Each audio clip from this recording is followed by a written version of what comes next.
Berdasarkan Kamus Besar Bahasa Indonesia, kata integritas adalah mutu, sifat, atau keadaan yang menunjukkan kesatuan yang utuh sehingga memiliki potensi dan kemampuan yang memancarkan kewibawaan dan kejujuran. Integritas juga wujud dari keutuhan prinsip moral dan etika bangsa dalam kehidupan bernegara tentunya. Integritas melekat pada diri manusia, bersikap jujur, tulus, dan dapat dipercaya, bertindak transparan, dan yang paling penting adalah konsisten. Menjaga martabat dan tidak melakukan hal-hal yang tercela adalah syarat utama. Bertanggung jawab atas hasil kerja dan tentunya bersikaplah objektif. Saudara-saudara sekalian, kita bisa mendengar, menyaksikan saat penyampaian saksi dari KPU seorang engineer yang menerima order yang menyalahi prosedur dalam input dan validasi data. Bagaimana input validasi data ini bisa menyebabkan data KPU C1 hasil PPP tidak berintegritas. Bagaimana tidak? Input dan validasi data dirubah dari fasilitasi yang prosedur di KPPS dirubah menjadi input data fasilitasi yang dilakukan oleh KPU Kabupaten Kota. Hal ini membuka lebar kecurangan-kecurangan yang bisa dilakukan dan itu memang curang.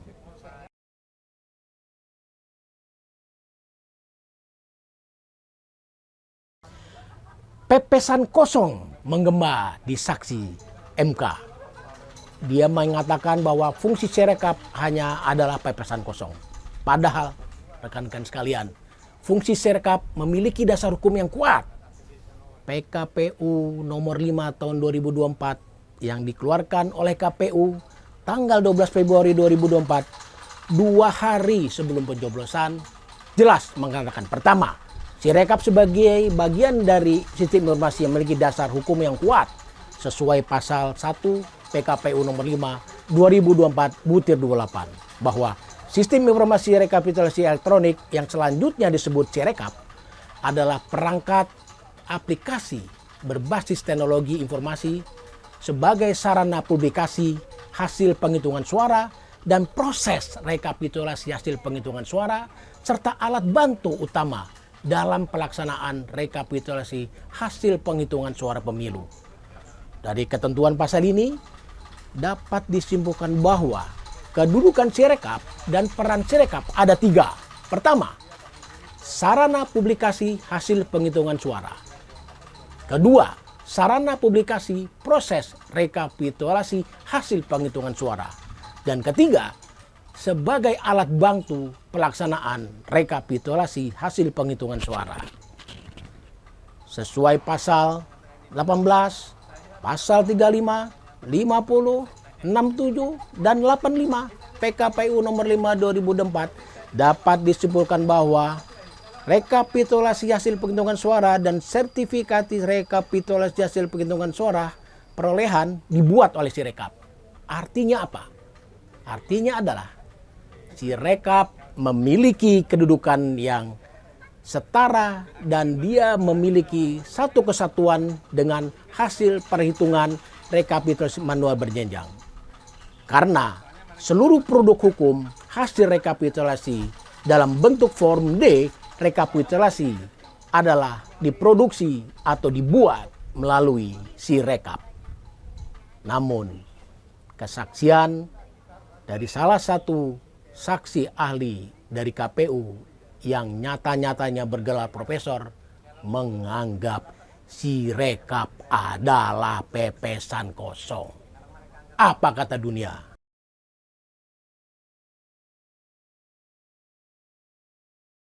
Sekarang kita bahas soal amicus curiae ya. Amicus curiae yang kami sampaikan APDI kepada Majelis Mahkamah Konstitusi.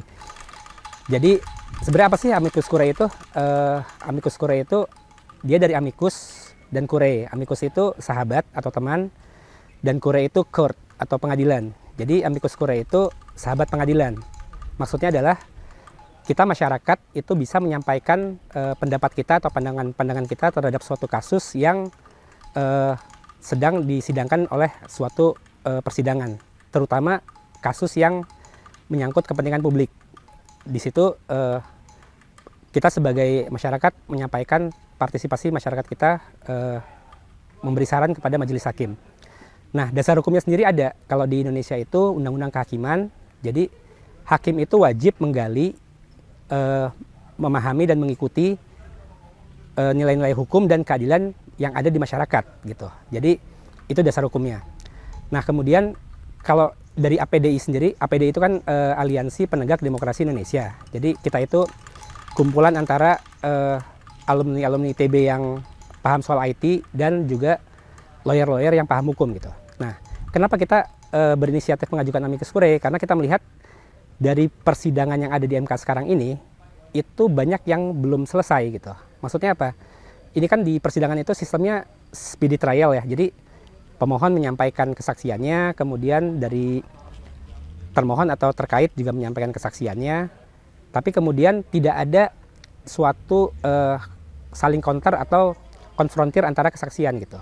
Nah, di sini peran kita. Jadi setelah kita mencermati pemohon ini menyampaikan kesaksian, kemudian termohon menyampaikan kesaksian. Nah, kita nilai nih menurut pandangan kami. Jadi di situ yang kami tuangkan dalam amicus curiae. Nah, dari amicus curiae ini kira-kira ada 4 poin yang kita sampaikan ke MK. Pertama soal tentang kewenangan mahkamah, kemudian tentang beban pembuktian, kemudian yang ketiga tentang keabsahan calon pasangan 02 terutama dalam wakil presiden, dan keempat tentang sirekap itu sendiri karena itu yang banyak menyita perhatian. Yang pertama itu tentang kewenangan mahkamah. Kewenangan mahkamah itu diskusi yang berkembang di MK itu adalah antara apakah hakim itu atau MK berwenang mengadili hasil saja atau juga proses. Nah, kalau menurut kami, jadi MK itu tidak bisa direduksi kewenangannya hanya pada hasil. Karena tidak ada di peraturan perundangan manapun, di UUD maupun undang-undang yang menyebut atau menyatakan MK hanya mengadili atau menyidangkan sengketa hasil dalam makna hasil itu adalah angka perolehan akhir. Tapi kalau di Undang-Undang Dasarnya, di pasal 24C itu jelas disebut Mahkamah Konstitusi berwenang mengadili dan memutus tentang sengketa hasil pemilu. Itu ada kata tentangnya. Kalau ada kata tentangnya itu artinya itu segala hal yang terkait dengan hasil gitu. Kemudian kalau kita bandingkan juga dengan kewenangan mahkamah pada hal yang lain di Undang-Undang Dasar itu kan ada 4. Itu juga kita bisa nilai bahwa kewenangan mahkamah terhadap pengujian Undang-Undang Dasar, pengujian Undang-Undang terhadap Undang-Undang Dasar, kemudian sengketa kewenangan lembaga negara atau pembubaran partai politik, maka MK juga tidak bisa melihat hanya produknya saja, tapi juga harus memeriksa keseluruhan apakah undang-undang itu dibuat dengan baik, sesuai peraturan perundangan, apakah pembubaran partai politik itu memenuhi fakta-fakta hukum yang ada, dan lain-lain. Artinya apa? Kata tentang hasil pemilihan umum pada pasal 24C itu hanya menunjukkan hasil itu adalah objek hukum yang disengketakan.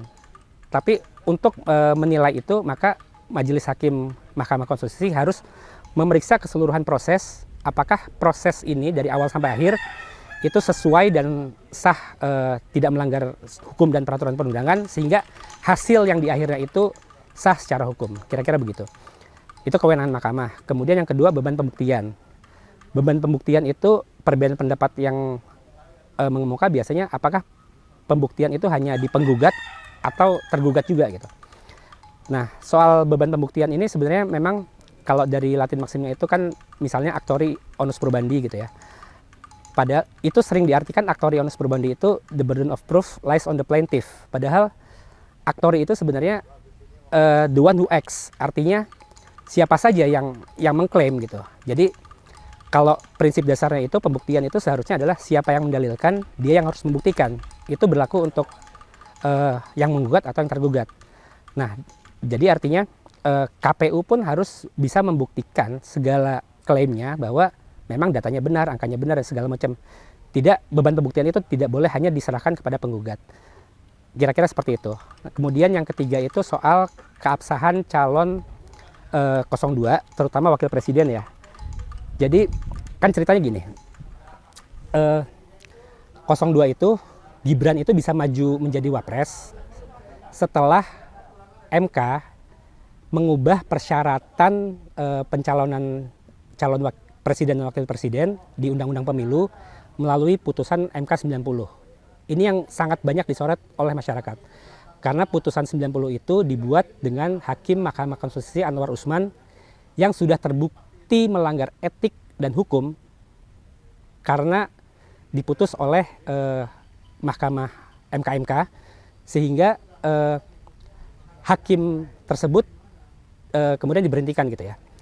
Walaupun diberhentikan sebagai sebagai ketua hakim, bukan sebagai hakim. Nah, dengan putusan MK itu, maka seharusnya putusan 90 itu tidak sah sesuai pasal 17 Undang-Undang Kehakiman. Karena di pasal 17 Undang-Undang Kehakiman, pasal 5 dan 6, ketika pasal 5-nya dilanggar, itu maka pasal 6-nya menyatakan putusan tersebut dinyatakan tidak sah gitu. Ini sebenarnya hal yang sangat terang benderang gitu ya. Kalau kita lihat pasal-pasalnya itu, maka seharusnya sejak MK memutuskan Anwar Usman bersalah dan melanggar secara hukum, maka putusan 90 itu harusnya tidak sah gitu. Nah, masalahnya adalah ketika banyak pihak yang mengajukan pengujian kembali ke MK dan MK, ini menemui jalan buntu. Jadi ketika diajukan ke MK, itu MK hanya memutuskan Anwar Usman bersalah dan melanggar, tapi putusan 90-nya tidak dibatalkan atau tidak dinyatakan tidak sah gitu. Kenapa? Karena MK itu berpendapat bahwa MK tidak berwenang dan kemudian menyarankan agar pengujian itu diserahkan kembali kepada pembuat atau yang berwenang, dalam hal ini MK gitu. Oke, nah itu kan MK mengatakan tidak berwenang. Kemudian ketika banyak pihak kemudian menguji kembali ke MK, yang terjadi adalah MK mengatakan bahwa tidak bisa menerapkan pasal 17 kepada putusan tersebut karena MK berpendapat bahwa putusan MK itu final, berkekuatan hukum tetap, dan mengikat. Sehingga MK tidak mau masuk ke situ gitu. Artinya apa?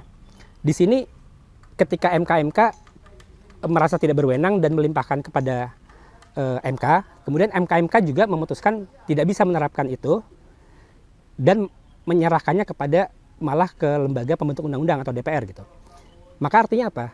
Ini sesuatu yang sudah jelas bahwa ketika suatu putusan itu dinyatakan dibuat dan dibentuk melalui proses di mana hakim itu melanggar etik dan sesuai undang-undang kehakiman itu tidak sah, sesuatu yang ini sudah sangat jelas itu secara praktis tidak bisa dinyatakan tidak sah oleh proses sistem hukum yang ada gitu. Baik MK maupun MK tidak bisa menyatakan itu. Nah, lalu kami memikirkan jalan keluarnya bagaimana gitu. Nah, salah satunya adalah menerapkan prinsip atau doktrin void ab initio. Jadi void ab initio itu adalah batal, void itu batal atau tidak sah gitu ya. Ab initio itu sejak awal. Jadi artinya apa? Sebenarnya kalau kita lihat substansinya, ketika putusan 90 itu dibuat oleh hakim yang melanggar, artinya putusan itu dibentuk melalui suatu proses yang tidak sah gitu ya. Maka produk dari putusan 90 itu sudah tidak sah sejak awal, void ab initio. Sehingga sebenarnya tidak perlu dinyatakan oleh majelis hakim manapun untuk membatalkan itu. Nah, tapi karena MK dan MK tidak mau dan MK juga putusan itu kan dibuat oleh MK. Jadi ini sebagai bentuk pertanggungjawaban MK, maka dia bisa saja menyatakan itu tidak sah untuk lebih membuat kepastian hukum gitu. Nah, ini kan kebetulan perkaranya itu PHPU, bukan PUU. Jadi sebenarnya MK bisa menyelipkan dalam putusannya itu yang menyatakan bahwa putusan tersebut tidak sah gitu. Kalau di PUU kan mungkin MK itu terhalang oleh pilihan amar putusan yang hanya menyatakan setuju atau tidak setuju atau undang-undang ini konstitusional atau tidak. Tapi kalau dengan ini, karena ini kasusnya presiden, MK bisa menyelipkan itu bahwa karena putusan MK 90 ini dianggap void ab initio, maka persyaratan calon wakil presiden oleh Gibran itu tidak sah gitu. Kira-kira seperti itu. Nanti lengkapnya bisa dibaca di amicus curiae yang kami sampaikan ke MK. Kemudian yang keempat itu Sirekap itu sendiri. Ini banyak menjadi bahan yang menyita perhatian publik ya, dan di persidangan juga. Jadi di Sirekap itu, kalau dari pihak termohon atau terkait itu menarasikan bahwa Sirekap itu tidak ada gunanya. Bahkan kesaksian dari Profesor Marsudi menyatakan Sirekap itu pepesan kosong gitu. Jadi seolah-olah kalau nggak ada Sirekap pun itu nggak apa-apa gitu. Padahal itu sama sekali tidak benar. Karena dasar hukum Sirekap itu sangat kuat. Di beberapa PKPU juga dimuat Sirekap itu definisinya seperti apa. Sebagai alat bantu dan sarana publikasi. Nah, kemudian yang paling jelas itu di PKPU nomor 5 tahun 2024 itu disebut, itu ada beberapa pasal yang menyebut itu, bahwa sebenarnya seluruh form D rekapitulasi yang hasil dari pleno baik tingkat kecamatan, kabupaten kota, provinsi maupun nasional itu dibuat melalui Sirekap. Artinya apa? Form rekapitulasi, form D, itu kan produk hukum. Produk hukum itu diproduksi atau dibuat melalui Sirekap. Artinya antara Sirekap dan proses rekapitulasi itu satu kesatuan, tidak bisa dipisahkan, dan produk hukumnya itu diproduksi oleh Sirekap gitu. Sehingga ketika Sirekap itu bermasalah, maka produk hukumnya juga bermasalah.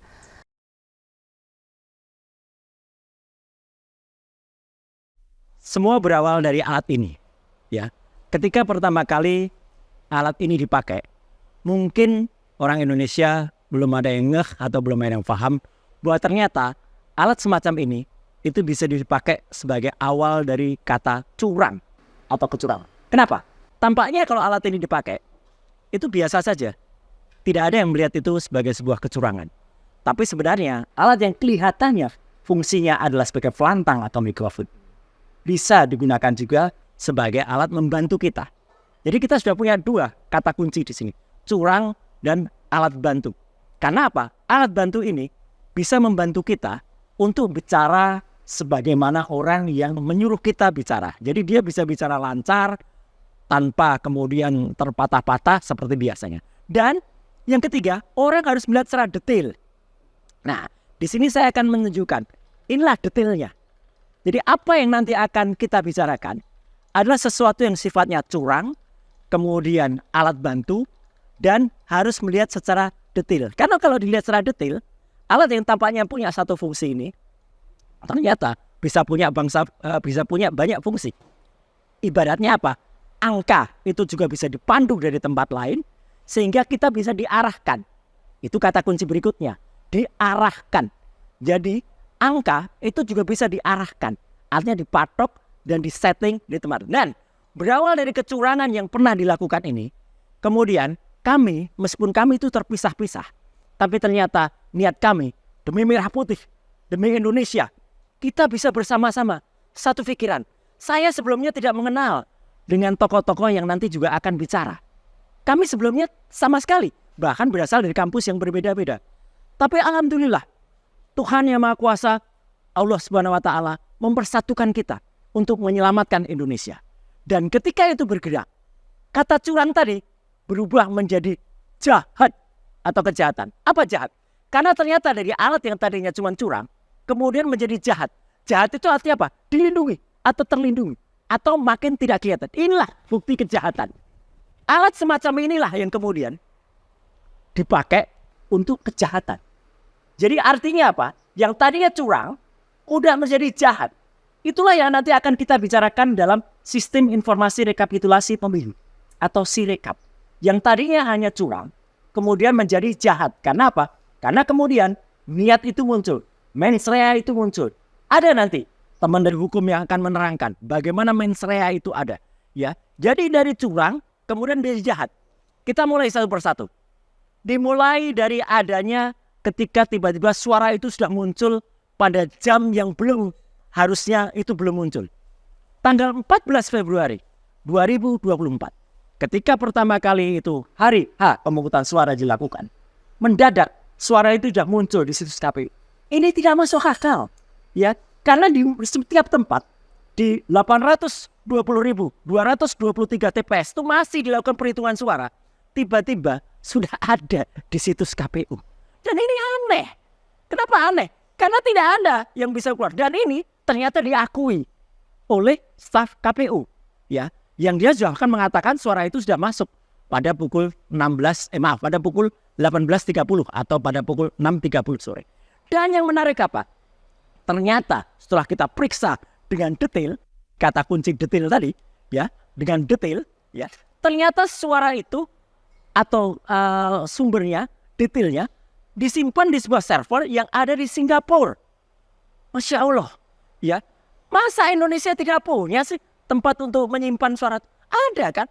Banyak kampus-kampus ternama, ya, ada ITB, ada UI, ada UGM yang bisa menyediakan itu. Kenapa kita harus di Singapura? Di tempat Alibaba, lebih tepatnya lagi di Allium Computing yang ada di Singapura. Ini merupakan sebuah hal yang sangat tidak masuk akal. Dan ketika kami melakukan protes terhadap itu, karena itu melanggar yang namanya Undang-Undang Perlindungan Data Pribadi nomor 27 tahun 2022, tiba-tiba seperti pencuri, mereka memindahkan angka-angka itu dari Singapura dipindah ke Jakarta. Dan dengan, maaf saya harus bilang, gilanya lagi, mereka berani bikin konferensi pers yang menyatakan angka itu atau server data itu tidak pernah ditaruh di luar negeri. Itu mereka seminggu setelah pemilu. Nyatanya keputusan dari Komisi Informasi Pusat sudah mematahkan itu semua.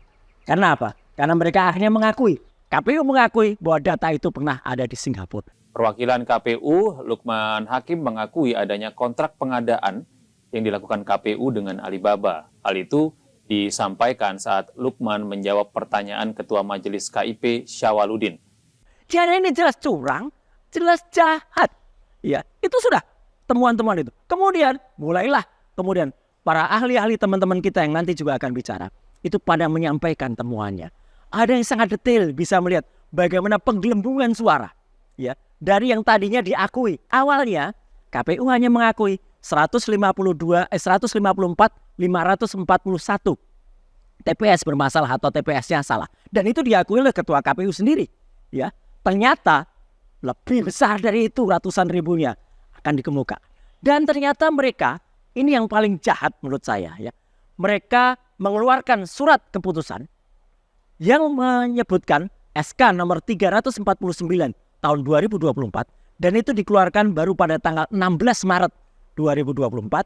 Mereka menyatakan data-data itu tidak boleh diperiksa atau data-data itu disembunyikan atau dikecualikan selama 3 tahun. Gila. Ya, untung sekali lagi kita berterima kasih. Tuhan Yang Maha Kuasa Allah Subhanahu wa taala memberikan kekuatan kepada KIP, Komisi Informasi Pusat, yang memerintahkan kepada KPU untuk membuka data itu. Jadi, apa yang mau kita sampaikan di sini? Ada sebuah hal yang merupakan sebuah permainan yang dari curang bisa menjadi jahat. Dan lebih dahsyatnya lagi, ini poin yang terpenting. Nanti akan ada penjelasan bagaimana alat yang tadinya hanya alat bantu ini, yang saya gambarkan dengan alat-alat neck headphone ini, itu bisa berubah menjadi alat utama. PKPU nomor 5 tahun 2024 menjawab itu. Karena sebenarnya Sirekap atau sistem rekapitulasi pemilu itu bukan alat bantu tetapi alat utama. Nah, inilah yang akan kita lihat bersama bagaimana kami selaku orang-orang yang punya integritas, insya Allah, yang ingin mempersembahkan kepada Republik ini dengan jiwa semangat merah putih kami, ya, inilah bagaimana kita membongkar bagaimana sebuah teknologi ternyata bisa dimanfaatkan untuk kecurangan bahkan kejahatan. Inilah dirty election untuk kita semuanya. Bahwa pemilu ini hiruk pikuk, pemilu ini bisa menimbulkan perpecahan antar anak bangsa. Jadi kalau Sirekap ini menjadi yang masalah yang kemudian terbukti, maka kejahatan korupsi dalam pengadaan terkait Sirekap ini pun harus diproses. Pihak cyber tidak menerima informasi yang kami sampaikan. Karena mereka meminta bahwa kami harus membawa lengkap Saya bilang untuk tugas ini menjadi lengkap kan tugas polisi. Mula dari putusan Mahkamah Konstitusi nomor 90 yang akhirnya masyarakat menjuluki Mahkamah Konstitusi sebagai Mahkamah Keluarga. Terjadi penyalahgunaan wewenang mulai dari yang diduga dilakukan oleh Presiden Jokowi sampai dengan aparat di bawahnya.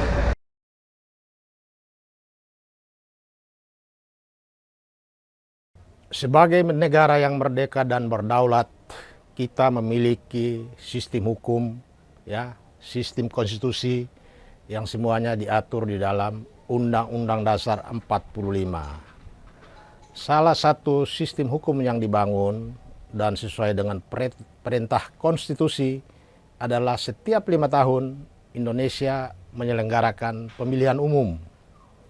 Karena itu pemilihan umum merupakan sebuah peristiwa hukum yang sangat penting bagi sebuah bangsa yang merdeka dan berdaulat. Karena ketika pemilihan umum itulah kita melahirkan kepemimpinan nasional, dalam hal ini presiden dan wakil presiden, dan sekaligus kita juga melahirkan wakil-wakil rakyat melalui apa yang disebut pemilu. Jadi sekali lagi bahwa pemilu merupakan sarana kedaulatan rakyat, tetapi sekaligus pemilu juga merupakan peristiwa penting, ya, dalam bidang hukum atau dalam konstitusi karena melahirkan kepemimpinan nasional, yaitu presiden dan wakil presiden, dan DPR, DPD RI, karena di tangan mereka lah sebuah kebijakan, semua ketentuan tentang peraturan perundang-undangan dilahirkan oleh sebuah pemerintahan hasil pemilu. Nah, akan tetapi apa yang terjadi dengan pemilu 2024? Jika kita bandingkan dengan pemilu-pemilu sebelum-sebelumnya, baik pemilu 2019 ya, atau pemilu 2014 atau lebih jauh lagi pemilu sejak awal reformasi, maka kualitas pemilu atau kualitas Pilpres tahun 2024 merupakan pemilu dengan kualitas sangat jelek, sangat brutal.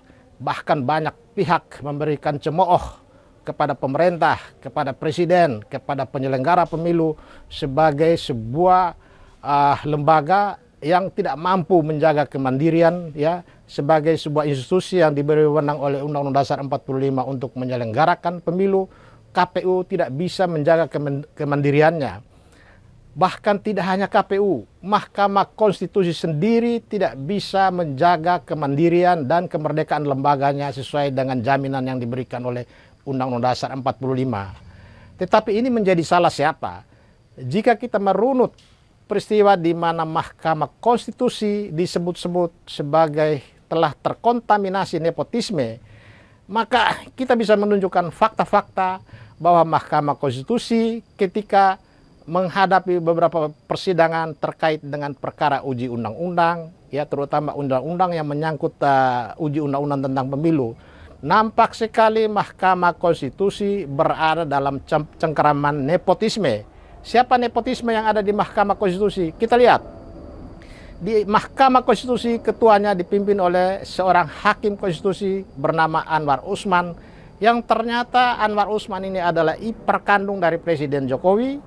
Dan ketika perkara nomor 90 diajukan ke persidangan, ternyata pemohon perkara 90 itu sesungguhnya memperjuangkan Gibran Raka Buming Raka untuk menjadi calon wakil presiden. Kenapa kita katakan bahwa perkara 90 itu merupakan perkara yang memperjuangkan Gibran Raka Buming Raka untuk menjadi calon wakil presiden? Karena di dalam permohonan itu nama Gibran disebut-sebut sampai kurang lebih 10 kali oleh si pemohon. Disinilah kemudian setelah perkara itu diputus pada tanggal 16 Oktober 2023, masyarakat memberi reaksi yang luar biasa. Resistensi dari berbagai pihak, dari para aktivis, para guru besar, dari tokoh politik, tokoh masyarakat, tokoh agama, semua bersatu padu mempersoalkan putusan Mahkamah Konstitusi tentang hakim konstitusi mengubah pasal 169 huruf Q tentang batas usia minimum seorang calon wakil presiden. Mengapa ini dipersoalkan? Ternyata yang dipersoalkan adalah bahwa putusan itu tidak memberikan jaminan, ya, tidak memberikan suatu kepastian hukum dan keadilan bagi seluruh rakyat Indonesia. putusan nomor 90 itu lebih memfokuskan kepada kepentingan Presiden Jokowi dalam membangun nepotisme di dalam pemerintahan dengan memasukkan anaknya agar menjadi calon wakil presiden dan bisa meneruskan kepemimpinannya. Padahal nepotisme, ya, kolusi atau korupsi itu satu paket yang oleh undang-undang dan TAP MPR dilarang, ya. Apalagi nepotisme itu adalah produk dari reformasi di dalam TAP MPR nomor 11 tahun 1998 tegas menyatakan bahwa nepotisme sebagai suatu perbuatan yang dilarang. Kemudian diperkuat lagi dengan Undang-Undang nomor 28 tahun 1999 tentang penyelenggara negara yang bersih dan bebas dari KKN, di mana nepotisme itu sebagai perbuatan yang dilarang dan diancam dengan pidana penjara. Artinya ketika terjadi nepotisme di Mahkamah Konstitusi, di mana Presiden Jokowi setiap uji undang-undang, Presiden Jokowi merupakan salah satu pihak di dalam perkara uji undang-undang. Tetapi mengapa ketika perkara nomor 90 disidangkan oleh Mahkamah Konstitusi, Presiden Jokowi sebagai pihak tidak pernah menyampaikan keberatan kepada Hakim Konstitusi Anwar Usman agar dirinya mundur dari perkara itu. Tetapi mengapa Anwar Usman pun tidak pernah mengambil inisiatif secara sukarela mundur dari perkara itu? Padahal dia tahu perkara yang dia sidangkan adalah perkara tentang ponakannya yang disebut-sebut bernama Gibran Raka Buming Raka untuk bisa diloloskan dari calon wakil presiden. Nah, akibat kesembronoan dalam proses perkara 90 semata-mata karena Presiden Jokowi membangun nepotisme pada lintas lembaga tinggi negara, yaitu dari lembaga kepresidenan sebagai lembaga eksekutif, masuk ke lembaga yudikatif dalam hal ini Mahkamah Konstitusi, maka ini merupakan ancaman serius, ya, terhadap demokrasi itu sendiri, terhadap kedaulatan rakyat, ya, bahkan terhadap konstitusi itu sendiri. Mengapa ini ancaman terhadap demokrasi? Karena dengan masuknya membangun nepotisme masuk ke lembaga tinggi negara, lintas lembaga tinggi dalam hal ini Mahkamah Konstitusi sebagai pelaksana kekuasaan kehakiman, maka sebetulnya ada upaya dari Presiden Jokowi untuk menjadikan Mahkamah Konstitusi sebagai sarana kedaulatan rakyat. Karena apa? Karena setiap hasil pemilu selalu masyarakat membawa persoalan sengketa pemilu atau sengketa pilpres ke Mahkamah Konstitusi. Sehingga dengan demikian ratusan triliun yang dibayar oleh negara untuk pemilu ujung-ujungnya bukan lagi kedaulatan rakyat yang menentukan, tetapi akan dibawa penentuannya oleh 9 hakim konstitusi di Mahkamah Konstitusi yang setiap saat bisa dikendalikan, bisa diorder, bisa diintimidasi dengan berbagai macam cara. Karena itu faktanya sekarang, apakah 9 hakim konstitusi atau 8 hakim konstitusi yang sekarang menyidangkan sengketa pilpres, mereka itu dalam keadaan bebas, mereka dalam keadaan merdeka, mereka dalam keadaan secara leluasa dalam menyikapi perkara permohonan sengketa pilpres yang sekarang ada di tangan mereka? Dari fakta-fakta yang diperlihatkan di dalam persidangan oleh pemohon 01, pemohon 03, nampak sekali bahwa 9 hakim konstitusi sekarang, ya, terutama yang 8 hakim konstitusi yang menyidangkan perkara ini, mereka berada dalam cengkraman nepotisme. Kenapa? Karena yang disebut-sebut nama Anwar Usman itu sampai sekarang masih ada di Mahkamah Konstitusi sebagai hakim konstitusi, sekalipun dia tidak ikut menyidangkan perkara sengketa pilpres. Tetapi walaupun dia tidak ikut menyidangkan sebagai hakim konstitusi dalam perkara ini, tetapi peran-peran lain patut diduga dia bisa lakukan. Karena dia masih ada di situ, dia masih bisa berkomunikasi dengan hakim-hakim yang lain.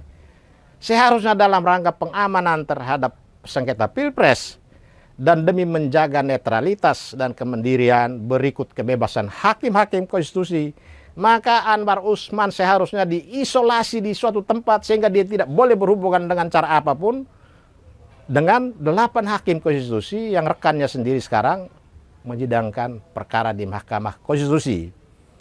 Kita tidak melihat kebijakan dari Mahkamah Konstitusi untuk mengisolasi Hakim Konstitusi Anwar Usman. Sehingga potensi Anwar Usman bisa melakukan sejumlah tindakan, katakanlah mempengaruhi 8 Hakim Konstitusi agar dalam menyidangkan atau memutus perkara gugatan sengketa Pilpres tidak boleh lari dari putusan 90 yang sudah sekarang dinyatakan sebagai final dan mengikat. Itu bisa saja terjadi. Karena itu, dalam menyikapi perkara gugatan sengketa Pilpres saat ini, 8 Hakim Konstitusi harus memenuhi rasa keadilan 270 sekian juta rakyat Indonesia yang saat ini masuk pada detik-detik menanti keadilan dari Mahkamah Konstitusi.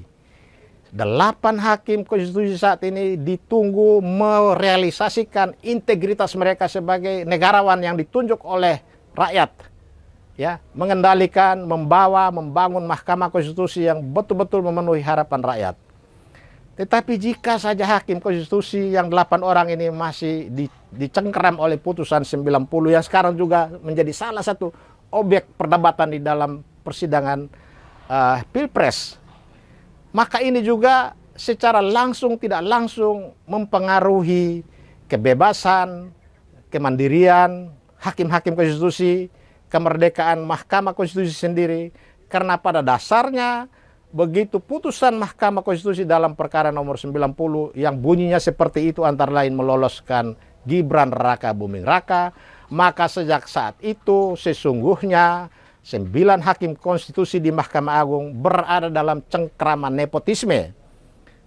Karena itu apakah kita bisa berharap besok ini 8 Hakim Konstitusi bisa memutus ini secara adil, sementara integritas mereka diragukan? Mengapa kita ragu?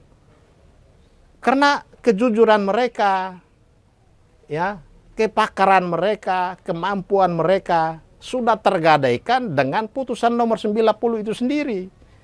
Karena itu putusan 90 ini suka tidak suka, secara langsung atau tidak langsung, dia sudah mengikat kaki, tangan, dan kepala 8 Hakim Konstitusi itu.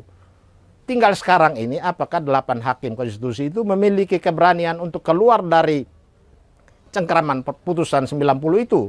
Misalnya saja 8 Hakim Konstitusi berani menyatakan bahwa putusan 90 meskipun merupakan putusan yang final dan mengikat, tetapi putusan itu adalah putusan yang non-executable. Putusan yang tidak mempunyai kekuatan eksekutorial. Jadi walaupun kita tetap menghargai putusan itu, tetapi putusan itu dalam aspek sengketa Pilpres, putusan itu harus dikesampingkan. Dengan mengenyampingkan putusan 90 itu, 8 Hakim Konstitusi memiliki keleluasaan. Ada ruang yang cukup, ruang tentang kemerdekaan bertindak, kebebasan dalam memilih pasal-pasal, ya, mengambil pertimbangan yang parameternya adalah rasa keadilan rakyat. Tetapi apakah itu kita bisa jamin? Saya kemudian mengingat kemarin beberapa tokoh, ya, baik tokoh agama, tokoh politik, tokoh kampus, semua bersatu padu, berbondong-bondong datang ke Mahkamah Agung memberikan dukungan. Mereka menyatakan diri sebagai sahabat dari Mahkamah Konstitusi. Itu berarti harapan publik terhadap Mahkamah Konstitusi, terutama dalam menentukan hasil Pilpres besok. Karena hasil Pilpres ini adalah peristiwa hukum yang sangat penting, yang bisa mengubah status kepemimpinan nasional kita ke depan, ya, karena kita akan punya seorang presiden dan wakil presiden Indonesia yang baru hasil pemilu. Maka kemandirian dan kemerdekaan hakim harus dijaga. Tidak kurang dari kita dengar kemarin dari beredar di YouTube bahwa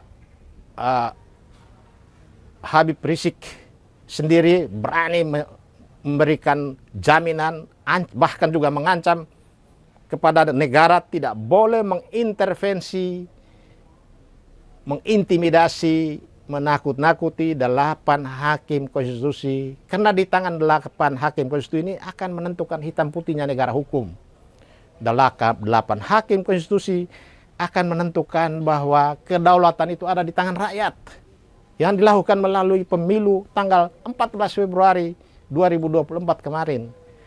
Jadi kalau 8 hakim konstitusi per hari ini berada dalam ketakutan, dalam intimidasi, apalagi intimidasi yang dilakukan karena dosa-dosanya diketahui dan di tangan eksekutif yang setiap saat bisa digunakan untuk menakut-nakuti mereka, maka harapan akan kedaulatan ada di tangan rakyat yang disalurkan melalui pemilu 2024 dapat dipastikan sia-sia.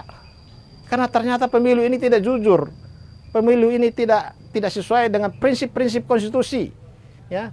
Prinsip-prinsip itu kemudian diimplementasikan atau direalisasikan kembali di dalam undang-undang pemilu ini semua hanya slogan-slogan semata-mata. Ini semua hanya fata morgana.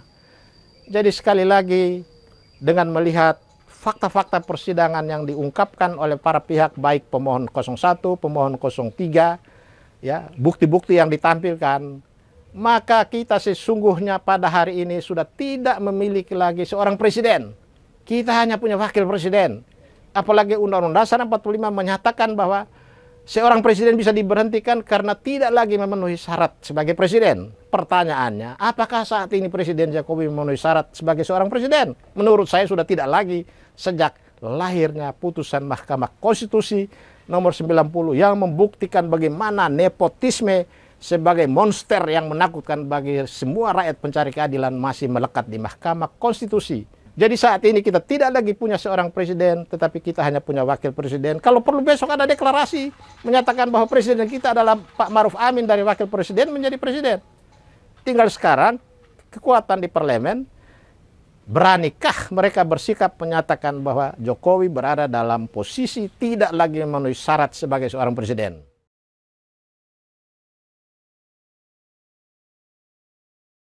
Kami dari TPDI, Tim Pembela Demokrasi, terpanggil atas permasalahan Pileg dan Pilpres, khususnya Pilpres.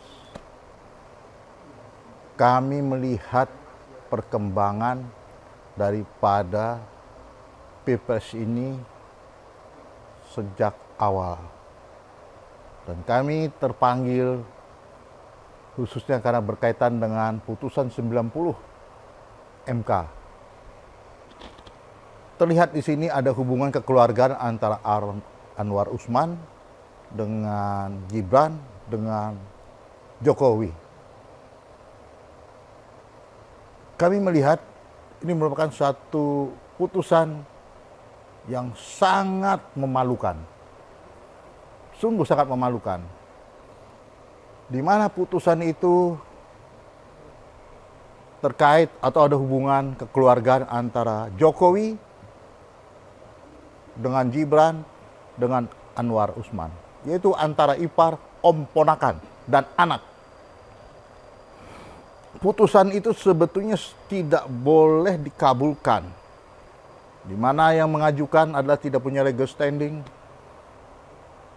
di mana kalau punya hubungan kekeluargaan harus mengundurkan diri, itu tidak dilakukan. Sesuatu tindakan yang sangat tidak baik dan memberi contoh yang tidak patut pada rakyat. Nah, bermula dari itu kami terpanggil, kemudian kami mengajukan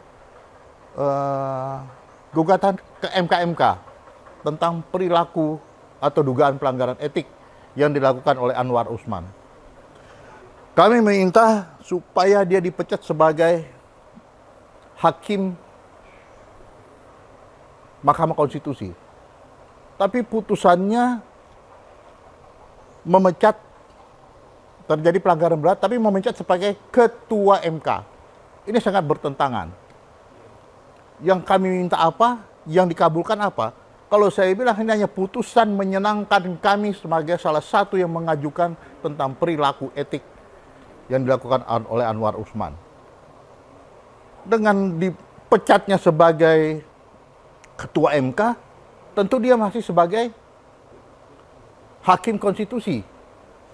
Walaupun dalam putusan itu dia tidak ikut serta di dalam perkara-perkara yang berkaitan dengan Pilpres dengan Pileg. Tapi dia ada tetap di dalam. Dia bagian dari nepotisme.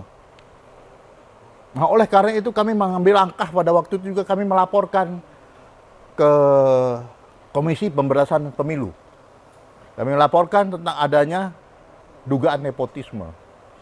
Kami sudah laporkan, bahkan kami dapat teguran dari KSP, punya bukti atau tidak, jangan sembarang ngomong. Kami tidak menjawab. Tentunya kami sebagai lawyer dari TPDI tentu punya bukti, tidak asal ngomong. Kami bukan pengacara yang asbun. Kami terpanggil dalam permasalahan ini sejak tahun 1996. Sejak peristiwa Kuda Tuli, yang menurut kami disitulah mulai terjadi pergerakan reformasi dan demokrasi perlawanan terhadap Orde Baru. Nah, kembali kepada permasalahan lagi yang sekarang sangat menjadi ramai di publik. Karena itu kami mengambil langkah-langkah hukum. Kami sudah menggugat juga ke Petun. Kami juga sudah laporkan ke Ombudsman dan lain-lain. Tapi belum mendapat hasil yang baik sesuai dengan harapan, tapi kami tidak akan mundur. Nah, sekarang yang menjadi permasalahan, kami juga sudah melaporkan adanya Sirekap, merupakan suatu tindakan kejahatan yang diduga kejahatan. Kami melaporkan kepada Mabes Polri dan kami ditolak. Jadi timbul pertanyaan kami, siapakah yang berwenang menyidik kejahatan melalui kejahatan pemilu 2024 melalui Sirekap? Kami ditolak. Nah, menurut kami ada dugaan di sini, ya kan? Polri di bawah siapa? Di bawah Presiden. Ada dugaan juga, ini bicara dugaan ya, adanya intervensi atau ketakutan daripada penyidik di Bareskrim. Nah, kami sudah menyampaikan pasal-pasal yang berkaitan dengan Sirekap ini, yaitu menurut ketentuan pasal 42 dan 43 Undang-Undang Nomor 11 Tahun 2008 tentang ITE, maka Polri dan penyidik ASN pada Kementerian Kominfo yang berwenang menyidik kejahatan Sirekap itu adalah polisi. Tetapi mereka tidak mau memeriksanya dengan alasan bahwa ini adalah wewenang dari Bawaslu atau Gakumdu dan hukum acaranya adalah KUHAP. Kami terjadi perdebatan di situ. Iya. Ini bicara pelanggaran pidana. Mereka mengatakan apa yang kami laporkan ini berkaitan dengan tindak pidana sesuai dengan Undang-Undang Pemilu. Kami mengatakan tidak, itu terbebas sangat jauh sekali. Karena yang kami sampaikan adalah dugaan tindak pidana di mana Sirekap itu tidak benar. Jadi bukan perhitungan suara. Kalau perhitungan suara, ya tentu jelas kemana? Bawaslu dan Gakumdu. Terjadi perdebatan keras. Akhirnya kami ditolak. Kami pulang. Nah, kami melihat kayak itu, demi keadilan dan demokrasi, kewenangan membuka kotak Pandora saksi bisu kejahatan Pilpres 2024 seharusnya menjadi kewenangan Bareskrim, seperti kami sampaikan tadi. Dengan putusan nomor 90 tadi itu, itulah merupakan bukti kehancuran daripada reformasi dan demokrasi yang sudah puluhan tahun yang diperjuangkan dan sudah berhasil dan banyak menelan korban, ya, dari peristiwa Kuda Tuli sampai pergerakan mahasiswa dan para aktivis seluruh Indonesia. Putusan 90 ini merupakan pengkhianatan terhadap reformasi dan demokrasi. Dan kami sangat prihatin. Tadi kami sampaikan, karena itu kami mengambil langkah-langkah hukum yang melaporkan tadi dugaan nepotisme ke KPK. Selama proses pemilu 2024, kami melihat bahwa dalam hal ini kepolisian tidak tunduk kepada aturan yang seharusnya menjadi pegangan dan pedoman.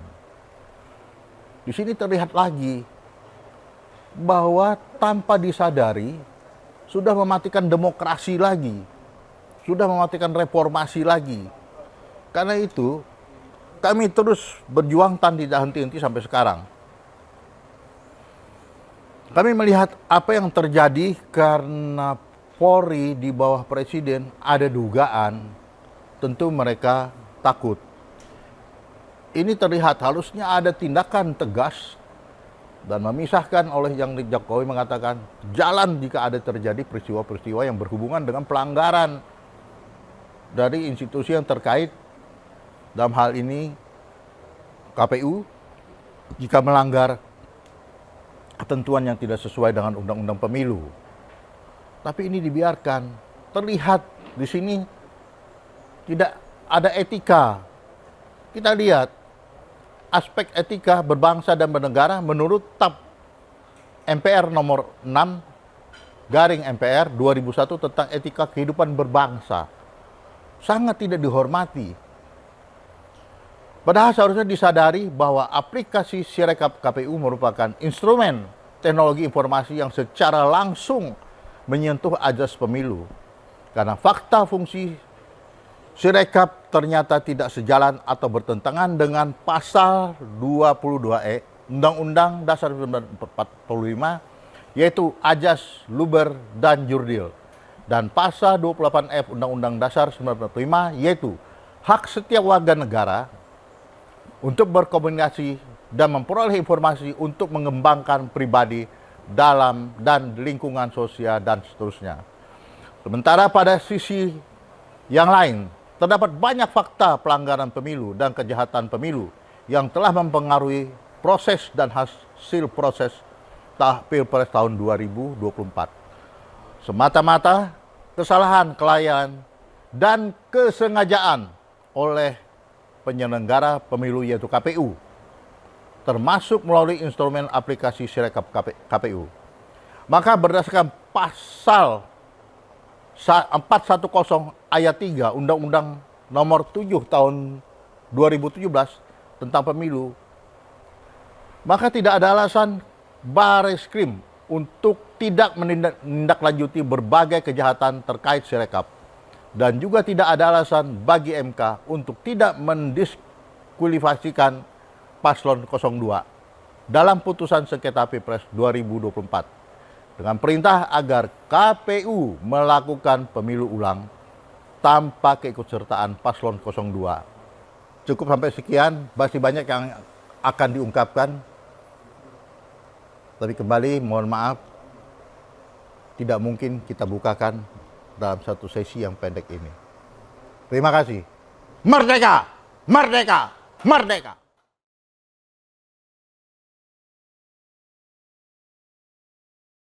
Saya mau bawa persoalan ini pada kata integritas.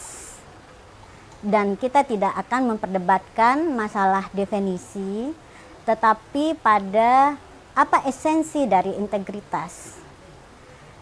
Integritas akan berhubungan dengan sesuatu sifat yaitu kejujuran.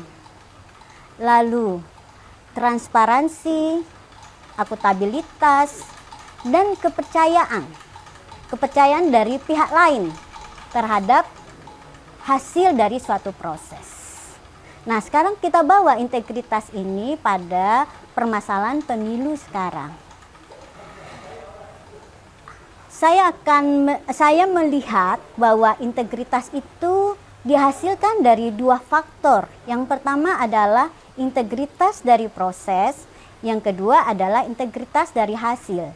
Integritas dari proses itu bisa dipengaruhi oleh integritas dari manusia yang berpartisipasi dalam proses tersebut dan alat yang digunakan. Yang kedua adalah integritas hasil. Ini penting sekali karena akan mempengaruhi kepercayaan publik terhadap hasil. Nah, saya akan balikkan ini kepada kronologis kontroversi Sirekap. Ada 6 sequence kronologis. Dua yang pertama yaitu permasalahan pada unggah C hasil di mana ada 2 pelanggaran serius yang saya lihat.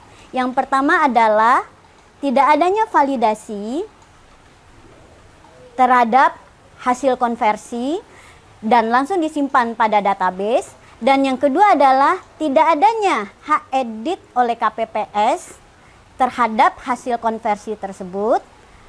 Dan itu sudah kita semua ketahui akibatnya.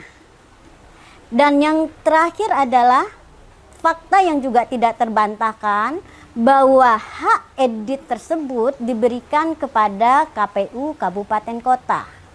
Saya sebagai engineer sudah bisa memprediksi apa konsekuensi dari pelemahan terhadap Sirekap sebagai alat bantu dalam rekapitulasi dan publikasi ini, ya. Dan ini nanti akan dibuktikan oleh rekan saya, Mas Hairul Anas. Lalu kronologis yang berikutnya yang 2 adalah menutup informasi terhadap perolehan numerik dan grafis. Lalu tidak dituntaskannya unggah C hasil dan D hasil, setidaknya tidak ditransparankan bahwa itu tidak bisa diakses secara keseluruhan oleh publik. Menurut saya itu juga tidak terbantahkan, dan itu adalah upaya untuk menutupi ketidakkonsistenan, ya, hasil yang C hasil yang sudah dipublikasikan. Nah, kronologis yang kedua, nah ini yang kami mau tuntaskan hari ini, ya.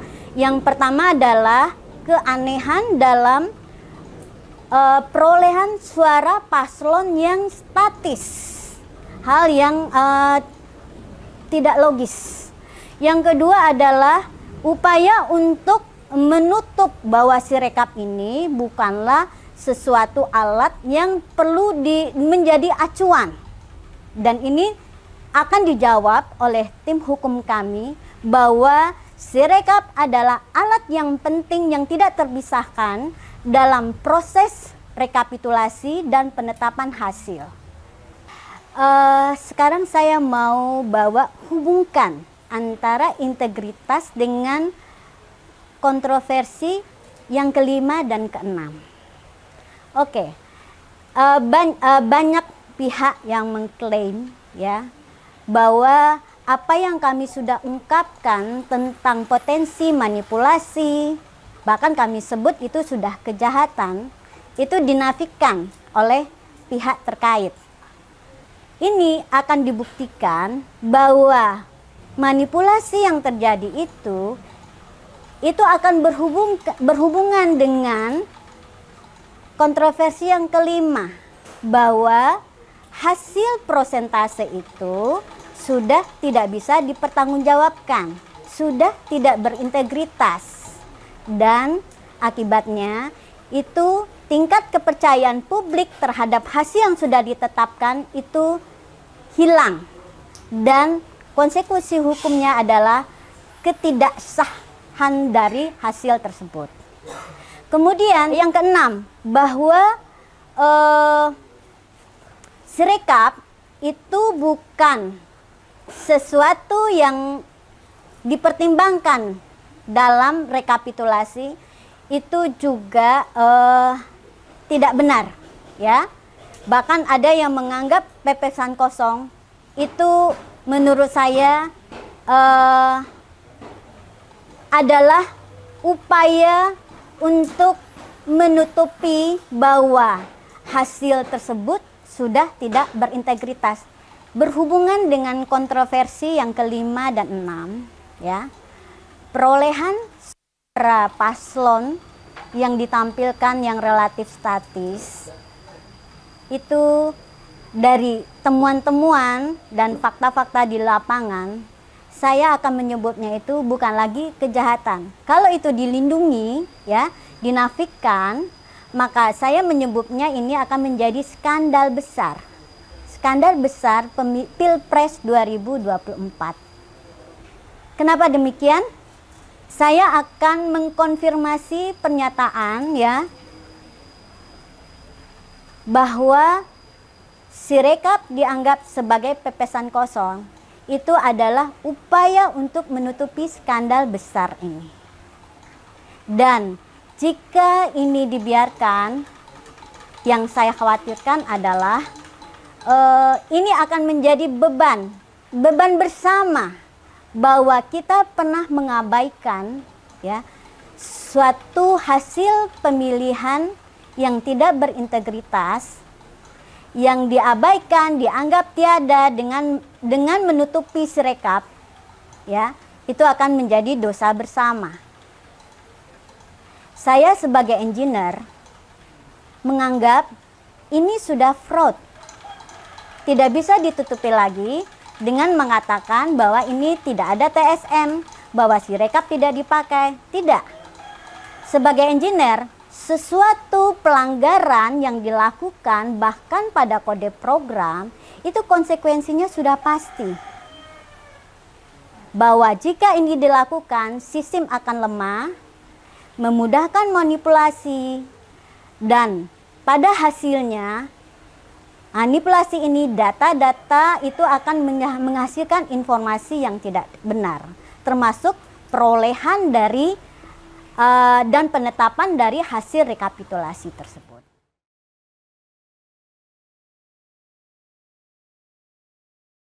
Pemirsa, Dewan Kehormatan Penyelenggara Pemilu atau DKPP menjatuhkan sanksi peringatan keras terakhir kepada Ketua KPU Hashim Asyari.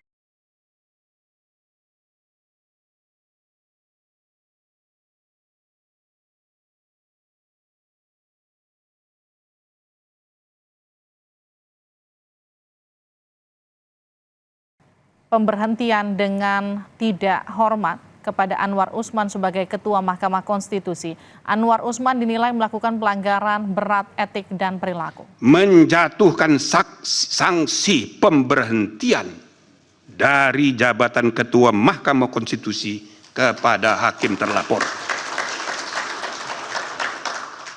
Pilpres 2024 telah menimbulkan perilaku yang bobrok oleh penyelenggara pemilu, yaitu KPU. Bahkan MK berada dalam posisi melanggar moralitas, rasionalitas, dan etika profesi hakim, MK, dan komisionaris KPU, dan lain-lain.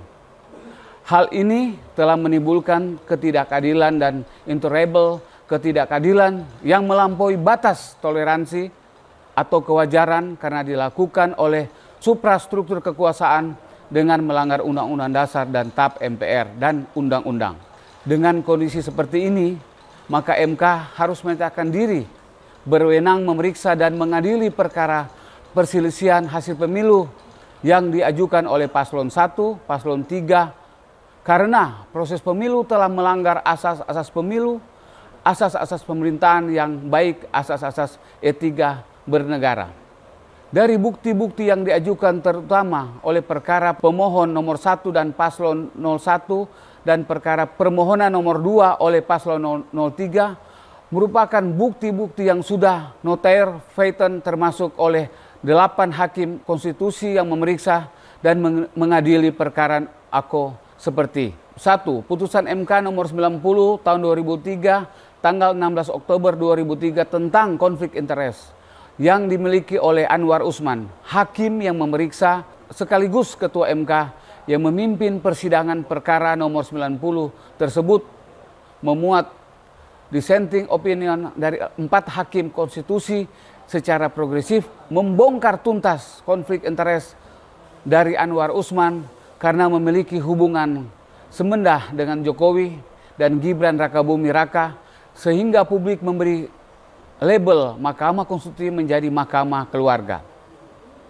2. Putusan MK nomor 2 tahun 2023 November 2003 Anwar Usman Hakim Konstitusi juga sebagai Ketua MK dinyatakan terbukti melakukan pelanggaran berat kode etik dan perilaku Hakim Konstitusi sehingga diberi sanksi administrasi penghentian dari jabatan Ketua MK dan sejumlah larangan termasuk larangan mengadili sengketa Pilpres 2024 atau perkara AKO. 3. Dalam perkembangan selanjutnya sebagai pelaksanaan putusan MK nomor 90 2023 tanggal 16 Oktober 2023 yang dilaksanakan oleh KPU ternyata 7 orang komisioner KPU dinyatakan terbukti melakukan pelanggaran kode etik penyelenggara pemilu oleh DKPP dengan sanksi administratif peringatan keras terakhir tanggal 5 Februari 2024. 4. Penyalahgunaan wewenang oleh Presiden Jokowi dalam soal bansos, menggerakkan ASN, APH, dan Asosiasi Kepala Desa seluruh Indonesia dan lain-lain, mengarah kepada konsolidasi politik mirip Korpri ketiga Orde Baru yang loyal kepada Soeharto atau malah loyalitas dan saat ini hanya loyal kepada apa maunya Jokowi. Semua fakta dan peristiwa yang diuraikan di atas telah diuji dalam persidangan di MK dan telah menjadi alat bukti hukum dalam persidangan MK sehingga telah menjadi kekuasaan pembuktian yang sah dan jauh pada suatu kesimpulan bahwa pemilu 2004 penuh dengan kecurangan, kejahatan pemilu, dan ketidakadilan yang intolerable yang verifikasi kepada cacat hukum paslon 02 sehingga berasas hukum untuk dinyatakan tidak sah didiskualifikasi oleh Hakim Konstitusi dalam perkara AKO.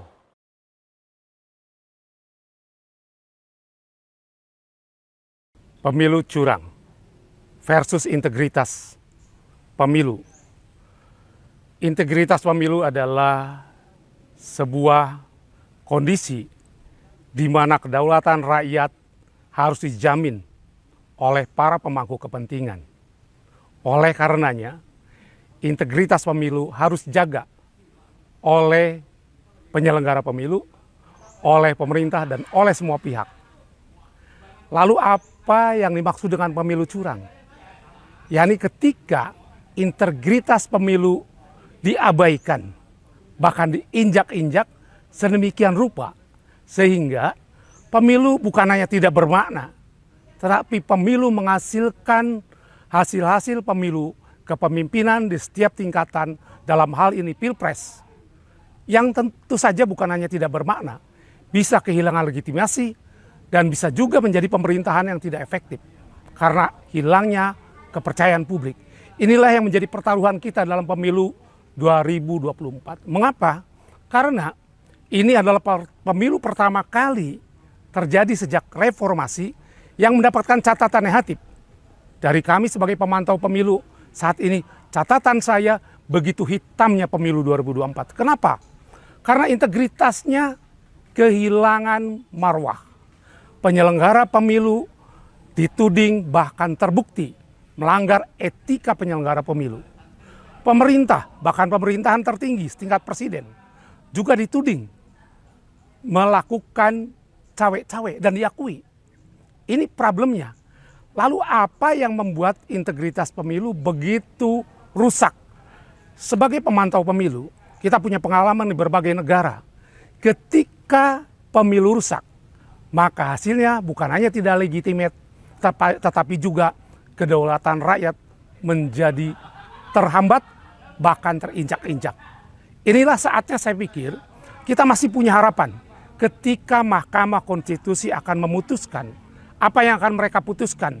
8 hakim konstitusi akan memutuskan, karena tidak 9, yang 1 hakim konstitusi, Paman Usman, tidak boleh menjadi bagian majelis hakim yang memutus. Mengapa? Karena ada cedera dari putusan MK 90 tahun 2023. Inilah bagian daripada cedera yang membuat integritas pemilu bermasalah. Lalu bagaimana harapan kita? Harapan kita adalah ketika ada kecacatan, ketika ada catatan negatif terkait dengan pemilu, maka harus ada koreksi. Dengan cara apa pemilu yang dituding curang, yang dituding tidak berintegritas, ini bisa dipulihkan. Ada yang namanya keadilan pemilu. Apa keadilan pemilu? Keadilan pemilu adalah proses koreksi ketika terjadi ketidakadilan. Ketika terjadi integritas terancam. Ketika terjadi kecurangan. Harusnya Bawaslu bekerja mendampingi KPU. Nyatanya kalau di persidangan kemarin kita lihat Bawaslu bahkan dipertanyakan oleh Majelis Hakim MK terkait dengan laporan pengawasannya. Dan saya pikir ini menjadi problem ketika banyak laporan masyarakat, ketika banyak peristiwa yang dinilai sebagai kecurangan. Ada yang menilai kecurangan itu mulai dari penyalahgunaan aparatur negara, netralitas ASN, TNI, Polri yang dinilai tidak netral, kemudian juga penggunaan sumber daya negara, termasuk bantuan sosial. Jadi dalam pemilu, ketika proses-prosesnya ditandai dengan ketidakadilan, prosesnya ditandai dengan kecurangan, maka hasilnya tidak berintegritas. Dan ini akan ada dua konsekuensi. Pertama adalah public trust menjadi berkurang. Kedua, yang lebih penting adalah pemerintahnya tidak akan efektif. Mengapa? Karena tidak dipilih melalui proses di mana kedaulatan rakyat menjadi bagian yang inheren di dalam proses pemilu. Dan artinya apa? Demokrasi itu sendiri menjadi satu bagian yang utuh, bukan sekedar pemilu. Makanya kenapa pemilu ini harus kita jaga dari sisi integritas. Karena dengan cara inilah kita bisa memastikan bahwa pemilu berjalan baik, kemudian keadilan bisa dijaga, kemudian proses-proses peradilannya, dan sekarang berada di tangan MK, tanggal 22 nanti kita akan melihat apakah proses koreksi terjadi atau tidak. Ketika proses koreksi terjadi, tentu ini menjadi bagian dari pemulihan Mahkamah Konstitusi, pemulihan marwah Mahkamah Konstitusi. Karena Mahkamah Konstitusi tentu saja mengalami degradasi ketika putusan 90 tahun 2023 yang menjadi karpet merah bagi anak presiden untuk menjadi calon wakil presiden, ini akan dapat ditebus. Kemudian juga ditindaklanjuti dengan KPU saat itu yang melakukan proses penerimaan pencalonan presiden dan wakil presiden memiliki cacat, dan itu terbukti di putusan DKPP. Saudara Wakil Presiden ke-10 dan ke-12 Republik Indonesia Yusuf Kala mengatakan bahwa pemilu 2024 sebagai pemilu terburuk dalam sejarah Indonesia. Jadi sebenarnya sudah terang benderang bahwa pemilu kita, pemilu 2024 mengalami sesuatu yang sangat berbeda dengan pemilu sebelumnya. Berbeda bukan lebih baik, tetapi melahirkan menurunnya kualitas demokrasi kita, menurunnya integritas pemilu kita, dan menurunnya demokrasi secara keseluruhan. Dan ini saya pikir harus kita kembalikan sebagai bangsa. Mari kita pulihkan bangsa kita, dan ini menjadi pembelajaran siapapun presidennya, siapapun aparaturnya, siapapun menterinya ke depan harus hand off dari proses pemilu. Tidak mempengaruhi lagi proses-proses kepemiluan yang menguntungkan atau merugikan para calon, merugikan, menguntungkan kandidat. Karena apa? Karena itu mencederai, bukan hanya sekedar itu sebagai cawe-cawe, tapi mencederai pemilu. Saya pikir PR kita masih panjang, tetapi kita menunggu tanggal 22 yang akan datang sebagai bagian dari proses pendewasaan bangsa. Saya yakin bahwa bangsa ini adalah bangsa yang besar, bangsa ini akan mampu menjaga integritas kedaulatan rakyatnya, dan mampu menjaga integritas pemilunya, dan dengan demikian maka kita akan menjadi bangsa yang penuh dengan keyakinan ke depan, menatap masa depan sepanjang kita mau melakukan koreksi setiap hal yang mungkin ada cacat, celah atau cedera. Saya berhenti sampai di sini. Terima kasih. Wassalamualaikum warahmatullahi wabarakatuh.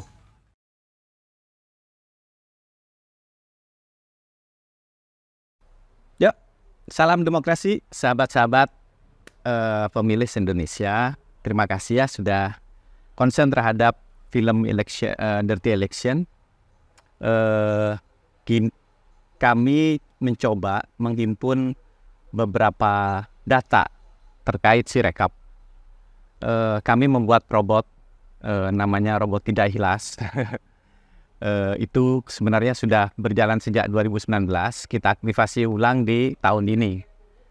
Ternyata temuan kita luar biasa, dahsyat gitu ya.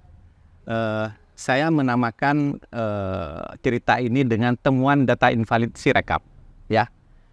Nanti slide-nya akan kita share di halaman web Dirty Election. Jadi begini, sebelum saya menjelaskan beberapa temuan itu, kita ingin cerita dulu. Sebenarnya Sirekap itu ada dasar hukumnya enggak sih gitu ya. Ternyata ada.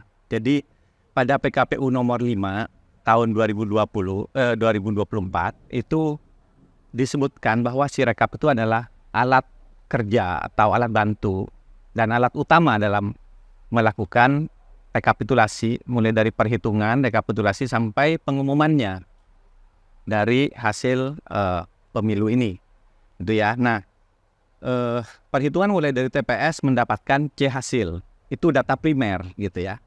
Baru kemudian dilanjutkan menjadi rekapitulasi di rapat terbuka, rapat pleno terbuka di kecamatan, kabupaten, provinsi, sampai nasional.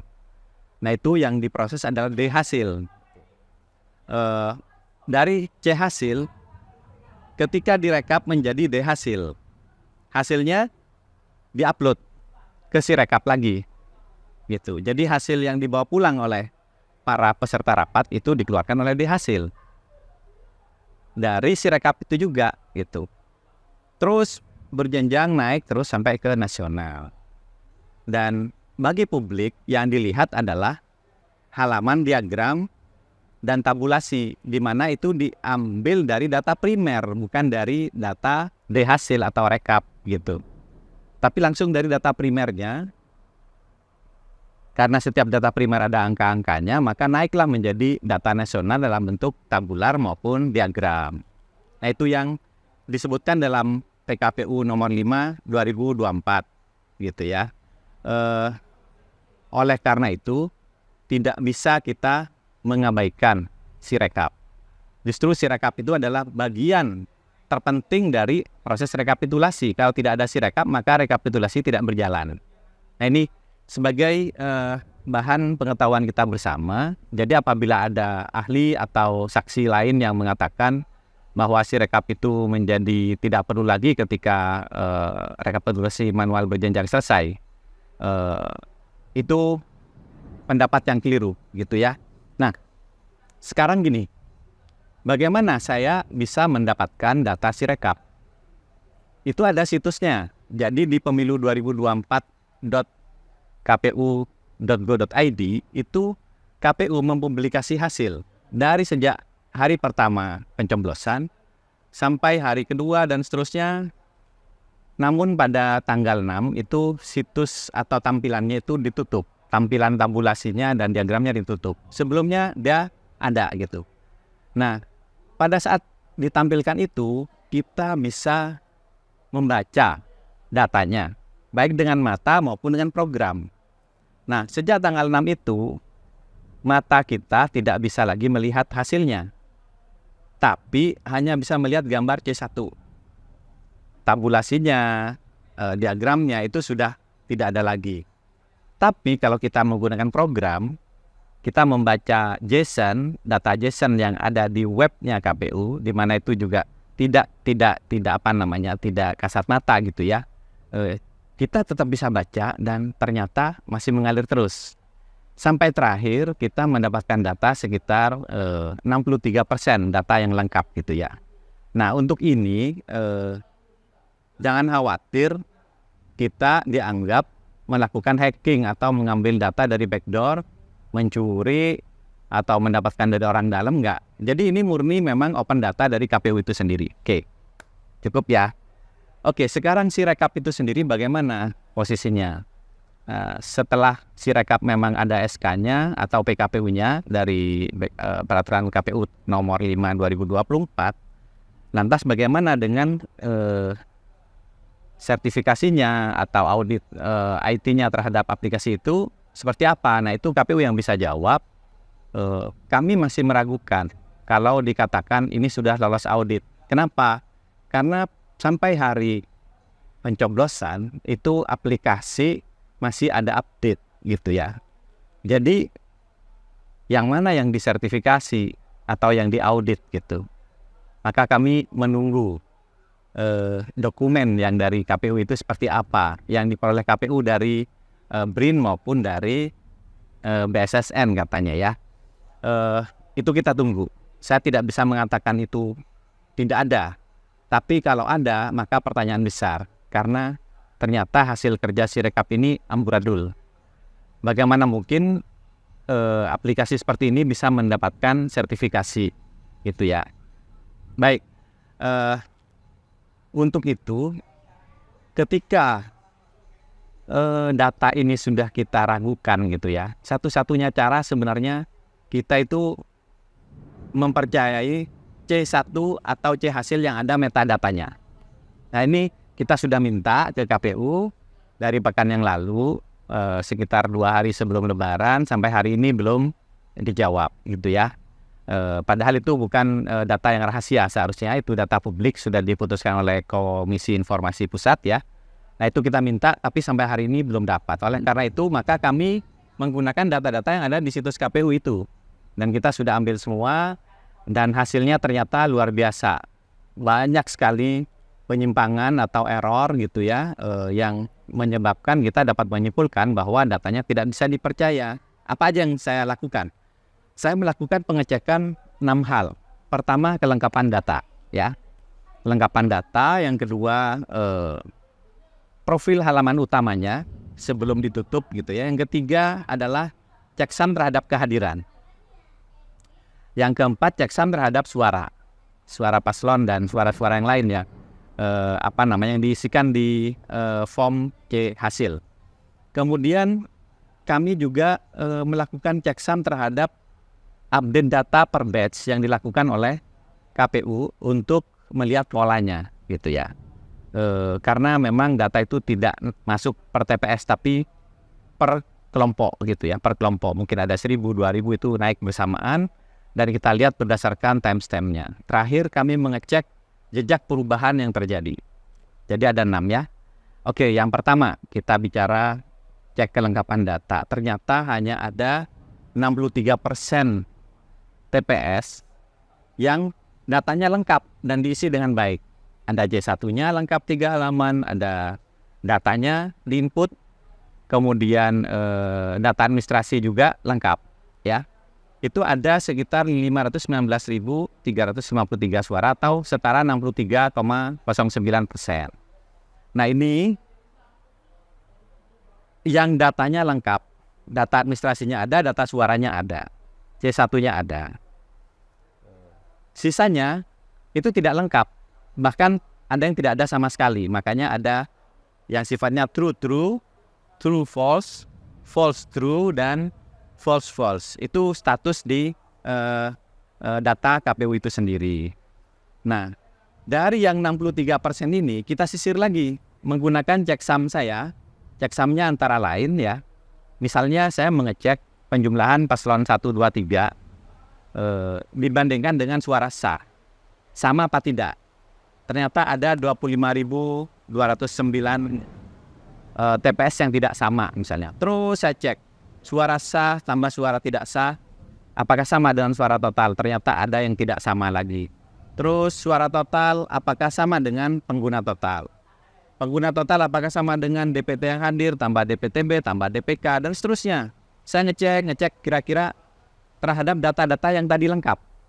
Ternyata ditemukan sekitar 7,71% TPS itu error. Jadi kalau dikurangkan terhadap yang tadi 63% itu, maka sisanya tinggal 55%. Itu data yang bersih, oke, secara aritmatika benar. Artinya sisanya ada TPS error dan TPS yang belum diisi atau belum lengkap itu sekitar 45%. Jadi dapat disimpulkan bahwa tingkat akurasi data dari Sirekap untuk C hasil itu hanya 55%. Artinya apa? 45%-nya tidak bisa dipercaya. Dari situ apakah kita bisa menyimpulkan hasil rekapitulasi yang diumumkan KPU itu benar? Kita tidak percaya. Kenapa? Karena 45% data C1-nya itu tidak dapat dipercaya. Seperti itu ya pengecekan pertama. Sehingga tidak masuk akal apabila data Sirekapnya tidak lengkap, tapi data rekapitulasinya bisa selesai. C1 tidak lengkap, mana mungkin rekapnya bisa selesai. Nah, faktanya bagaimana? Ternyata selesai. Loh, berarti datanya data yang mana?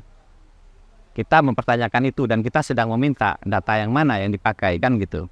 Oke, itu pengecekan pertama. Pengecekan kedua, kita mengecek halaman utama seperti saya sampaikan pada kesaksian waktu di depan Mahkamah Konstitusi. Saya mengecek data, ternyata ada data tertua di sistem Sirekap halaman pemilu 2024 itu. Data paling tuanya 14 Februari jam 21.46.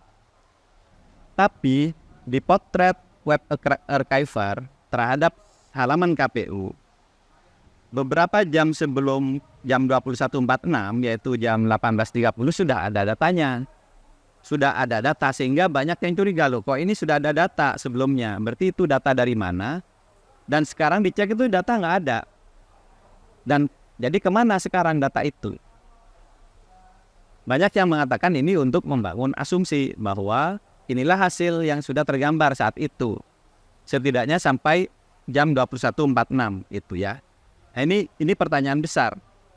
Artinya ini JSON-nya bukan dari database, tapi JSON yang di hard-coded gitu.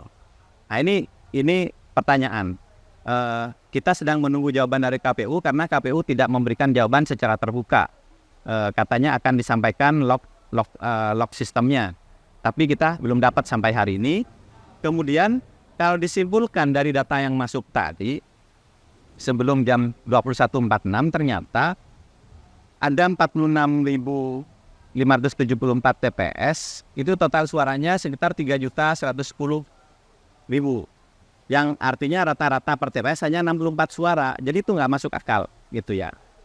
Tapi secara persentase ya seperti yang tergambar, ada 57% ya, 57% untuk 02, 57,75 tepatnya, kemudian 21,89 untuk 01, 20,36% buat 03. Nah, ini cek halaman pertama gitu ya. Kita juga bisa ngecek di halaman pertama juga. Dari setiap progres TPS itu ya, kita lihat sekian persen, misalnya di 64,14 ya, 64,14%, total suara paslon 77 juta. Kalau 100% kira-kira berapa proyeksinya? Itu hanya sekitar 120 juta, hampir 121 lah.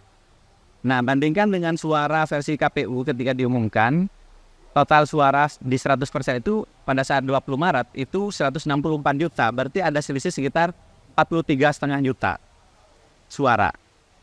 Ini suara apa gitu? Ini sekitar 43 juta inilah kita pertanyakan. Ini suara apa? Apakah penggelembungan atau suara hantu, atau ada data yang tidak match antara DPT, antara kehadiran dan seterusnya sampai menjadi suara paslon, itu ya. Itu pengecekan yang kedua, masalah halaman pertama. Pengecekan yang ketiga, kita menggunakan pengecekan selisih yang terjadi antara kolom suara total dan pengguna total. Itu ternyata ada selisih di 32.994 TPS yang setara dengan sekitar 10 juta suara. Itu ya, kita ada buktinya semua, nanti bisa di-download ya di halaman Dirty Election yang akan kita umumkan nanti. Kemudian masih cek kehadiran, kita membandingkan pengguna total dan kehadiran. Jadi pengguna total itu kan adalah penjumlahan DPK, DPTB dan DPT yang hadir gitu ya. Itu terjadi selisih di 17.000 TPS, lebih dari 17.000, itu sekitar setara 50 juta suara, 5 juta suara ya. Artinya sudah berapa? Tadi di halaman depan ada selisih 43 juta, kemudian di suara total vs pengguna total beda 10 juta, pengguna total vs kehadiran, komponen kehadiran itu 5 juta, sudah berapa itu? Banyak sekali ya. Itu pengecekan kehadiran. Sekarang cek sum suara. Oke, suara ketika saya jumlahkan, suara paslon 1, paslon 2, paslon 3, itu menghasilkan 128 juta sekian. Tapi kalau saya cek kolom suara sah, saya jumlahkan, itu hanya 104 juta, berarti ada selisih 23 juta. Hampir 24 juta ya, 23 juta setengah lah gitu. Itu suara nasional, artinya ini data-data menjadi aneh. Kenapa? Oh bisa suara 3 paslon, suara sah 3 paslon ini berbeda dengan volume suara sah. Ada apa sebenarnya gitu ya. Kemudian saya juga mencoba membandingkan ya. Suara sah saya jumlahkan dengan suara tidak sahnya, saya jumlahkan, saya bandingkan dengan suara total berbeda lagi di 34.106 TPS. Setara 10 juta juga. Nah ini kan apa sebenarnya yang terjadi di Sirekap ini gitu ya. Kita perlu tahu C1-nya seperti apa, kok bisa isiannya seperti ini. Itu. Selanjutnya saya ngecek lagi bagaimana sih pola pengisian data di Sirekap ini. Ternyata ada timestamp ya. Jadi setiap naik itu tidak 1 TPS tapi sekian banyak TPS 1 kali naik. Artinya ada satu mungkin back end nanti disuntikkan ya atau dinaikkan ke halaman publikasi. Nah itu kalau dilihat setiap batch itu selalu komposisinya sama. Untuk menjaga komposisi yang sama ini ya, misalnya sekitar 57 atau 58 buat 02, sekitar 19 atau 17 sampai 19 untuk 03 dan 01 itu sekitar 24 gitu ya. Itu ternyata kalau saya cek mulai dari kehadiran sampai menjadi suara sah 3 paslon itu memang nggak pernah match, tapi persentasenya selalu segitu. Dan ini untuk menjaga ini saya cek di batch 1, batch 2, batch 3 itu menyebabkan inkonsistensi selisih mulai dari angka sekitar 4,32% sampai yang tertinggi itu 13,66% penyimpangannya gitu dalam setiap batch. Saya lanjutkan sampai 974 batch itu polanya sama, kecuali beberapa entry ya, beberapa batch ya, ada sekitar 3-4 batch yang tidak sama polanya. Nah pola yang ditemukan apa? 24% untuk 01, 58% kira-kira untuk 02, 18% buat 03. Nah ini pola yang kita temukan. Apakah ini ada settingan? Ya paling tidak settingannya adalah cara naiknya. Dan ini sekarang masih ada sisa yang belum naik sekitar 37%. Data belum lengkap ya. Bisa dibayangkan kalau data itu nanti lengkap mungkin akan makin jelas gitu ya pola-polanya gitu ya. Terakhir saya melakukan checksum jejak perubahan atau footprint. Nah ini paling fatal. Kalau yang tadi mungkin bisa salah, bisa dikoreksi gitu ya. Tapi proses koreksi ini bisa kita lihat apakah koreksi itu dari salah menjadi benar atau dari benar menjadi salah. Nah ini ternyata ada 441.000 kali lebih perubahan gitu ya, terjadi di 244.000 lebih TPS, yang artinya ini 1 TPS bisa terjadi perubahan lebih dari 1 kali, dan perubahannya tidak semuanya perbaikan gitu. Justru kita menemukan yang sebaliknya. Apa yang ditemukan banyak sekali, ada perubahan C hasil ya, atau angkanya yang telah terisi lengkap tiba-tiba menjadi tidak lengkap. Ada yang dihapus suara paslonnya, ada yang dihapus kolom suara sahnya, ada yang angka checksum administrasinya dihapus gitu ya. Administrasinya itu yang selain suara paslon itu namanya data administrasi, itu hapus tiba-tiba padahal sebelumnya lengkap. Bahkan ada yang seluruh kolom itu dihapus kecuali C1-nya gitu. Penggantian C1 juga ada. Nah ini semua terjadi di seluruh provinsi. Jadi ini bukan daerah-daerah yang kurang sinyal atau akses internet tidak ada. Ini seluruh provinsi terjadi. Dan ini yang menurut saya paling parah dan ini harus dipertanggungjawabkan oleh KPU. Dan saya sudah menunjukkan contoh-contohnya waktu saya bersaksi. Contoh perubahan dari data lengkap menjadi rusak, dari data lengkap menjadi kosong ya, dari data lengkap menjadi tidak lengkap, suara paslon dihapus atau berubah, dan lain-lain gitu ya, termasuk profil C1-nya yang lumayan banyak ya, ada yang lucu-lucu, ada yang pakai cam scanner yang artinya ya metadata hilang dan seterusnya. Bahkan diakui bahwa metadata memang tidak disertakan gitu. Yang disertakan adalah digital signature. Nah, metadata ini pertanyaan kenapa dihilangkan? Kalau metadata dihilangkan, apa maksudnya gitu? Toh ini disalurkan lewat data KPU gitu ya, lewat sistem Sirekap. Kenapa harus takut? Kenapa harus menghapus? Gitu. Walaupun memang metadata bisa diedit, iya, tapi siapa yang mau edit kan itu masih di internal gitu. Langsung dari lokasi, misalnya geotaggingnya nyala, sehingga ketika dikirim itu ada jamnya, ada tempatnya, ada profil dari penggunanya dan juga profil handphonenya gitu. Pertanyaan kenapa itu dihapus? Apakah membebani ukuran file gitu? Saya rasa tidak. EXIF file itu sangat kecil gitu. EXIF itu sangat kecil datanya dan aneh bagi kita ketika keaslian dari C1 ini tidak dipertahankan atau C hasil gitu ya. Justru inilah data primer yang paling mahal dari pemilu ini gitu. Kenapa malah metadatanya tidak ada? Dan mudah-mudahan KPU punya versi metadata. Kita sedang meminta itu gitu ya. Dan kita berharap Sirekap ini benar-benar diaudit ya. Kalau perlu dilakukan pembacaan ulang terhadap form C hasil yang sudah ada. Terlepas nanti akan sama atau berbeda hasilnya dengan hasil rekap, maka nanti kita putuskan kita akan pakai yang mana. Kita lebih percaya yang data primer daripada data rekap. Data rekap itu ya bisa jadi saksinya tidak lengkap atau mungkin waktunya terburu-buru, bahkan si rekapnya sedang error tapi harus jalan misalnya rekapitulasinya, jadi ya kita tidak yakin dengan hasil rekap gitu ya. Nah, oleh karena itu 6 hal yang kita teliti ini menyebabkan kami perlu memberi saran kepada KPU terlepas dari persoalan di MK. Tapi untuk ke depan kita perlu mengaudit dari luar ya, audit dari luar sebelum diaudit secara internal di dalam KPU. Kita perlu CSV rekapitulasinya itu untuk dibuka kepada publik sesuai dengan permintaan Yayasan Yakin ya yang sudah dikabulkan di Komisi Informasi Pusat. KPU harus membuka data-data rekapitulasi di setiap jenjang rekap manual itu.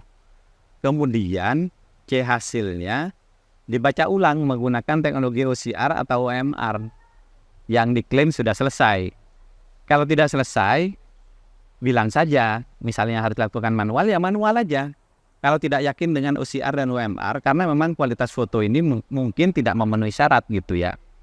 Nah, kita mengusulkan pada KPU bahwa C hasil dan tabulasi Sirekap menjadi alat koreksi terhadap rekap manual berjenjang, karena itu data primer gitu. Kalau manual berjenjang kan, ya masih ada pintu negosiasi dan bisa jadi terjadi permufakatan jahat juga di situ gitu ya. Ini beberapa saran dari kita dan kita juga perlu koreksi terhadap C hasil versi Sirekap jika ada C hasil yang berbeda versi saksi-saksi di lapangan, maksudnya berbeda dengan yang ada di situs Sirekap. Itu harus dikoreksi dengan mekanisme yang tepat gitu ya. Dan apabila KPU tidak bisa mengikuti saran ini, maka perlu diulang.